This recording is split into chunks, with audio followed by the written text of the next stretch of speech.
दो कमरे के घर से गूगल के सीईओ तक, सुंदर पिचाई की असली कहानी। सपने सीमाओं से बड़े होते हैं।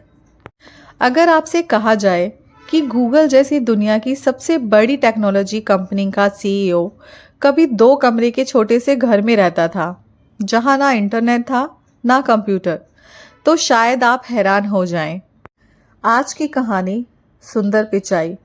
नमस्ते दोस्तों, आप देख रहे हैं बियॉन्ड विकिपीडिया।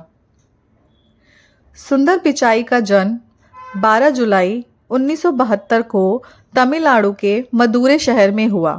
उनका पूरा नाम पिचाई सुंदर राजन था। पिता ब्रिटिश कंपनी में इलेक्ट्रिकल इंजीनियर थे और माँ स्टेनोग्राफर थी।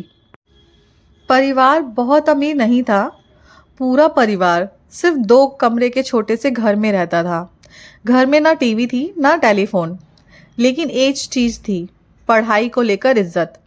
जब सुंदर पिचाई करीब 12 साल के थे, तब उनके घर पहली बार टेलीफोन लगा। पड़ोसी कॉल करने के लिए उनके घर आने लगे। यही सुंदर ने लोगों की आवाज़, उनका व्यवहार और तकनीकी का असर समझा। उन्होंने पहली बार महसूस किया, टेक्नोलॉजी लोगों की ज़िंदगी बदल सकती है। सुंदर पढ़ाई में हमेशा अच्छे थे। आईआईटी खड़गपुर में इंजीनियरिंग के लिए चुने गए।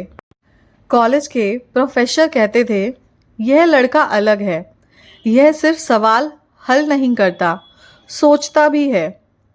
उनकी सादगी और शांत स्वभाव सबको प्रभावित करता था। आईआईटी के बाद सुंदर पिचाई को अमेरिका में पढ़ाई करने का मौका मिला, लेकिन समस्या थी पैसा।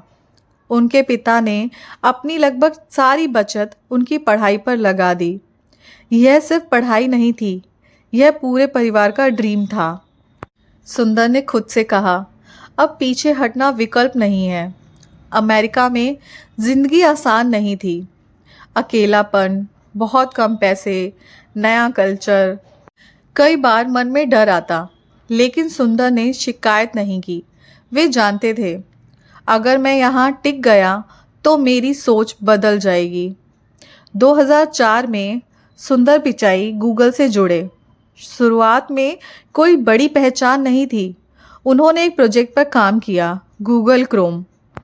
लोगों ने सवाल उठाए, जब पहले से ब्राउज़र है तो नया क्यों? सुंदर शांत रहे। उन्होंने काम पर भरोसा रखा। क्रोम की सफलता ने सब कुछ बदल दिया। सुंदर पिचाई धीरे धीरे गूगल के सबसे भरोसेमंद लीडर बन गए। वे कभी तेज आवाज़ में नहीं बोले, कभी क्रेडिट खुद नहीं लिया। उनकी लीडरशिप की पहचान थी टीम को आगे रखना, खुद पीछे रहना। 2015 में उन्हें गूगल का सीईओ बनाया गया। सीईओ बनना आसान नहीं होता। डेटा प्राइवेसी, पॉलिटिकल दबाव, दुनिया भर की नज़रें। सुंदर पिचाई हर दबाव में शांत रहे। उनका मानना है, शक्ति जितनी बड़ी होती है, जिम्मेदारी उतनी ही ज़्यादा होती है। सुंदर पिचाई हमेशा सिखाते हैं, शांत रहना कमज़ोरी नहीं, ताकत है। सीमित साधन बड़े सपनों को नहीं रोकता। असली कॉन्फिडेंस शोर नहीं मचाता। दो कमरे के घर में रहने वाला लड़का दुनिया की सबसे बड़ी टेक कंपनी का सीईओ बन सकता है। तो सपनों की सीमा आपकी परिस्थिति नहीं, आपकी सोच तय करती है। अगर आज आप भी खुद को छोटा समझते हैं, तो याद रखिए, सपने चुपचाप बड़े होते हैं और एक दिन दुनिया उन्हें सुनती है। अगर ये कहानी आपके दिल को छू गई, तो लाइक करें, शेयर करें और सब्सक्राइब करें। ऐसी ही सच्ची कहानियों के लिए बियॉन्ड विकिपीडिया।